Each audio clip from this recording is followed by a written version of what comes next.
បាទគោរពជម្រាបសួរពុកម៉ែបងប្អូនទាំងអស់គ្នាបងប្អូនណាបាទមកដល់ថ្មីទៀតហើយបងប្អូនបាទមកដល់ថ្មីទៀតហើយបងប្អូន fan Toyota Bit សួររក Toyota Bit ច្រើនណាឥឡូវចូល stock ហើយបងប្អូនណាបាទ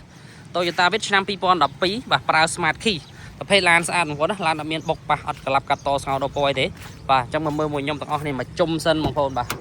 បាទបងប្អូនដំបូងមកមើលផ្នែកខាងក្នុងឥឡូវបើកទ្វារអស់បងប្អូនមើលបាទផ្នែកខាងក្នុងនេះខ្ចីញញបងប្អូនបាទខ្ចីបងប្អូនខាងក្នុងបាទប្រភេទឡានស្អាតបងប្អូនណាបាទនេះប្រើ Smart Key បងប្អូនណា Smart Key បងប្អូននេះពុកក្នុងគឺអញ្ចឹងបងប្អូនណាបាទណាបាទញ៉េ Android កាមេរ៉ាក្រោយឲ្យស្រេចបាទកាមេរ៉ា record មកក្រោយបាទស្បែកពុកអីក្នុងគឺស្អាតបងប្អូនបាទហើយឡានមានបុកប៉ះទេបាទនេះ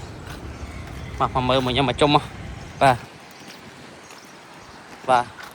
សបកកង់បងប្អូនណាសបកកង់នៅ 90% នៅប្រើបានបងប្អូនបាទនេះបិទ UV ឲ្យមកជុំបងប្អូនបាទពន្ធផ្លូវឈៀកឲ្យអស់ហើយបងប្អូនឈៀក2027បាទពន្ធផ្លូវ2025បាទជាគៀងគុជក៏រួចរាល់ទៀតលេងឲ្យមកស្អាតជូនបងប្អូនអញ្ចឹងមកគ្រឿងនេះបងប្អូនយកទៅប្រើអត់បាច់រៀបចំអីទេអញ្ចឹងបងប្អូនស្រឡាញ់ចង់ដឹងព័ត៌មានតាក់ទងមួយ Toyota Bit នេះបងប្អូនតាក់ទងមកសួរព័ត៌មានបានបាទហើយតម្លៃត្រឹមតែ7700ទេបាទ7700បាទទីតាំងទីរំខេត្តសៀមរាបបងប្អូនណាបាទចង់ទិញដាច់ក៏បានចង់បងរំលោះក៏បានចង់រំលោះសុតក៏បានមានលុយយករោងខ្លះក៏បានដែរបាទហើយតើតើជាមួយនឹងសិក្សាឯកសារងាយបងប្អូនណាបាទសិក្សា2ថ្ងៃដល់ឡានយកទៅប្រើបាទចង់ខ្ញុំមានតែប៉ុណ្្នឹងបងប្អូនណាទីតាំងទីរំខេត្តសៀមរាបបងប្អូនណាបាទនៅផ្លូវ60ម៉ែត្រនេះបងប្អូនបាទផ្សាររាត្រី60ម៉ែត្របាទចង់ខ្ញុំមានតែប៉ុណ្្នឹងបងប្អូនណាបាទអរគុណច្រើន